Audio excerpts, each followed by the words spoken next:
Hello and welcome to another episode of He Says, She Says Film Reviews. I'm Dave G. And I'm Lee G. And today we're talking about one of the most eagerly anticipated films of the year, which sounds weird considering that this film is coming out on the 1st of January. But this film came out in other parts of the world a little bit earlier than Australia because of what happened with COVID here and the cinemas being closed. So there's been a lot of people very, very excited about Ghostbusters Afterlife for about 18 months now.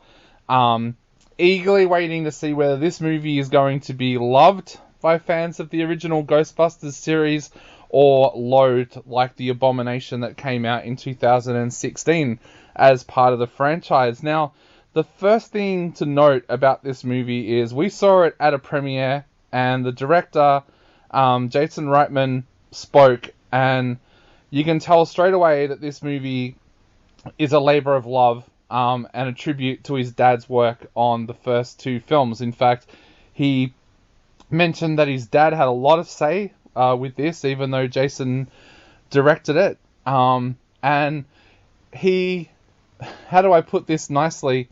He kind of referred to this as the third movie in the franchise, which was interesting, because to me that tells me that even the original founders of Ghostbusters don't include the 2016 film as part of the franchise. So this is technically Ghostbusters 3, but it is being called Ghostbusters Afterlife. And straight away, this film has a link to the past films because it introduces you very, very quickly to Phoebe, played by McKenna Grace, who of course is the granddaughter of one of the original Ghostbusters. Now, her mother, Callie, played by Carrie Coon, is forced to move out of her apartment because they can't afford to live there anymore, and they find themselves in this rust bucket old town that's falling to pieces. People are wanting to leave the town because there's nothing there anymore, and they find themselves living in her father's old homestead. Now, she had a fractured relationship with her father. He disappeared out of her life. And she's not really enjoying the fact that she's now having to live in his home. Worse still, I guess, I shouldn't say worse still, but for her it kind of is. Her children, Phoebe, who is following in her grandfather's footsteps and wants to be a scientist, and Trevor, played by Finn Wolfhard, seem to love moving to this town, which is going to make it even harder for her when she has to move them back on. At the same time, they also meet a science teacher called Gruberson, played by Paul Rudd, who is also fascinated by this town and why it seems to be having seismic activity when there's no fault lines anywhere near this town. So soon Phoebe and Gruberson begin investigating what exactly is going on in this town, and Phoebe soon starts to find more and more links to her grandfather and his past as a Ghostbuster. Now, I'm being really vague with what I actually say about the plot of this film, because both Jason Reitman and the publicists for this film told us to be very careful what we say, because there are a lot of people out there who are eager to go and see this movie with no spoilers at all. So I have to say, what did you think of Ghostbusters Afterlife without giving away any spoilers? Well, I really loved the fresh new cast, actually. I loved that they brought in younger people and they who acted really well in this film. And so well that they kept the feel of the original Ghostbusters. Those that love the original Ghostbusters series, I think will like this movie. I certainly did. There were references to the original movie, of course. They were respectful and honouring of the original. I think one of the things that stood out to me in honouring that is that the ghosts, with CGI today and the things that you can do with CGI, the ghosts could have been made very realistic. They could have made this film super scary or supernatural, especially with, where we've come in horror these days with horror films, this is a film that could have become quite a horror film with the ghosts. But they've kept it true to the original, and the ghosts are very much in line with the original ghosts. They're not scary. I never found the original ghosts super scary. The thought of the ghosts might be scary, but the actual ghosts were never that, I can't go to sleep because they're scary ghosts. It's a bit of fun within a film, these ghosts. They've kept all of that quite true. I mean, the intent to capture the ghosts, of course, is there.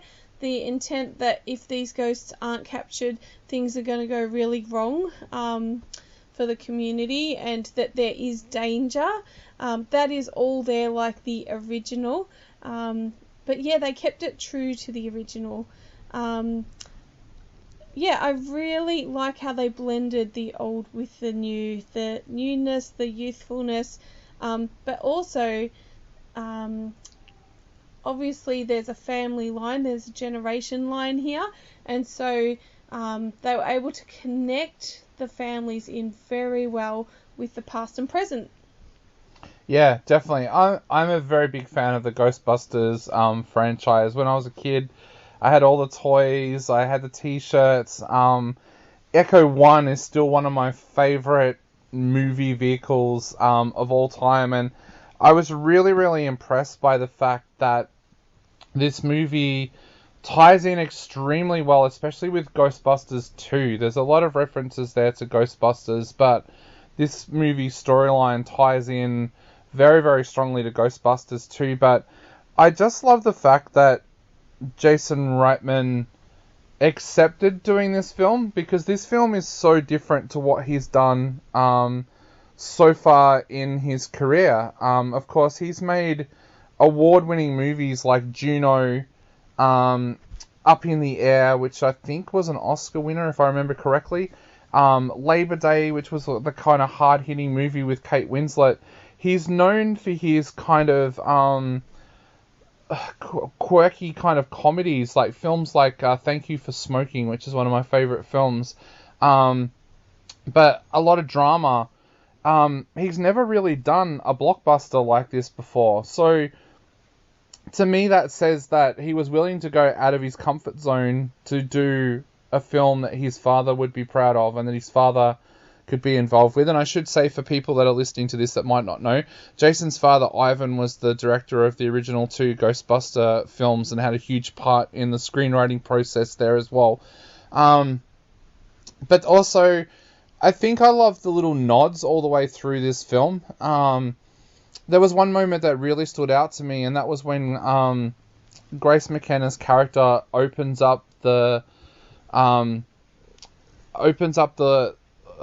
dashboard of Echo 1, and her grandfather's favourite snacks falls out that were mentioned in the earlier films. There's old advertising all around the town of things that are mentioned in the original Ghostbuster films. It really, really feels like Jason Reitman has done everything he can to try and make this film a true reflection of the early films, and that he really wants to impress those fans that were so disappointed with some of the things that have happened in this franchise over the years. And I think that's something that really, really came through, that this movie was a passion project for him. And I think that shines through in everything in this film. I'm like you, I love the new cast that he's brought in. I think Grace McKenna does an absolutely fantastic job. And of course, modern day teenagers and younger people out there are going to recognize Finn Wolfhard, of course, from Stranger Things, which is also quite funny because his character Trevor in Stranger Things loved Ghostbusters, in fact dressed up as one of the Ghostbusters once. So there's all these great little tie-ins here everywhere with this. But above all, the story works. It's not like he's just gone out and made a movie that's going to pander to what fans are going to like. He's actually made a genuine film that has its own storyline, but just ties into those past films as well. Yeah, I think also, we've talked about how Ecto-1 was in it.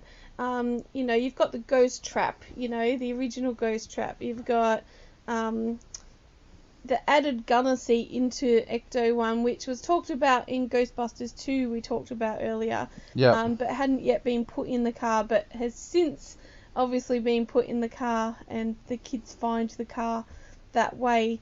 So the equipment and the props are true to the original, and yet they've added newness with the new cast, and Paul Rudd is one of the newer actors in this. Yeah, he's great. Plays Gruberson, and some of his scenes are really great. I'm not giving away a spoiler because it's in the ad already, so if you've watched the preview, there's this great scene with little marshmallows in a store, and it just brings a bit of laughter and a bit of fun into the film. So yeah, look out for the marshmallow scene. I actually thought it was a great scene. But he also plays, a more serious role through the film, and is a supporter of the character of Phoebe, in the fact that he's a teacher and understands science and has been, watching the seismic activity in the area. So yeah, it also blends some fun with also some more serious storylines. So yeah, I think if you like the original, I think you will like this. Not all fans like changes within a series, and that's okay, but I felt like this did a really good job of blending the new with the old. Yeah, you mentioned Paul Rudd. He does a great job in this. He plays a dramatic kind of role, but mixes some of that Paul Rudd comedy in there that we've seen him do with Ant-Man as well. I mean, yeah, for sure. Gruberson is a great teacher in the way he bonds with Phoebe, but he's also a terrible teacher in the sense that he lets his kids watch Cujo while he's off doing investigations, and at one point in this film he almost blows up Trevor and Phoebe by allowing them to mess around with equipment. There's a great nod in here. This is not a spoiler, it's just something for people to look out for. One of the kids in Gruberson's class is reading an Avengers comic with Ant-Man on the front cover, so look out for that when you go in to watch the film, because that's a great little Easter egg in there for Paul Rudd fans. But I think all of the characters work well in this film, and one of the things I was thinking about was, so often in these blockbusters these days, they try to bring in so many characters for an audience to kind of get to know, and this film doesn't do this. It doesn't do that. You've got Phoebe, you've got Trevor, you've got Trevor's love interest, you've got Gruberson and the mum, and then the other characters are almost bit parts. Like, you've got a bit of a love interest there for Phoebe as well, but there's not this huge injection of characters. And let's be honest, when it's an established franchise, often they bring in characters that original fans don't care about because there's no tie-in there at all. And I'll talk about it a little bit more on my other podcast when I talk about Kingsman, about how well they've done that with the new Kingsman film as well.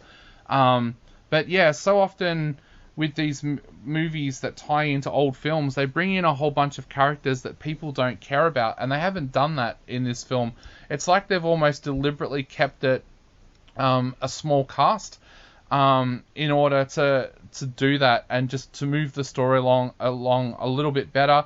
And like I said before, this is not just a film that panders to fans of the old series. This is a film, in fact, we saw it with our nephews who had never watched the original films, and they absolutely loved it. So this is a film that not only will past Ghostbuster fans, and I know the president of the Ghostbusters fan club here in Australia has seen this film and loved it, it'll also attract new fans to this franchise as well. So I guess to sum up now, what are you going to give this one out of 5? I'm going to give it 4.5 out of 5.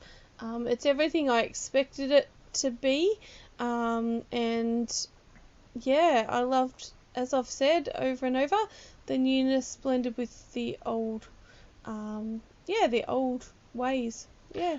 Yeah, I'm giving it 4.5 out of 5 as well. I really did love it. There was just one bit, and unfortunately I can't talk about it, where I felt the film dragged just a little bit. Otherwise, this would have been a 5-star film. I just thought there was one part of this movie where it may have exposed the fact that Jason Reitman doesn't normally do action blockbuster films. But for the most part, I loved it. Look, I don't mean that as a dish for Jason Reitman, because I thought his car chase sequences in here and everything were fantastic. There was just one part late in this film where I was a little bit like, oh, you're letting this drag a little bit, rush it along. But apart from that, I thought this was an absolutely brilliant film that fans, both new and old, are going to love. So that's it for this episode of He Says, She Says Film Reviews. We both gave Ghostbusters Afterlife 4.5 out of 5. Go along, check it out. Let us know in the comments what you thought of it as well. But for now, I've been Dave G. And I'm Lee G. And we'll be back soon with another episode of He Says, She Says Film Reviews.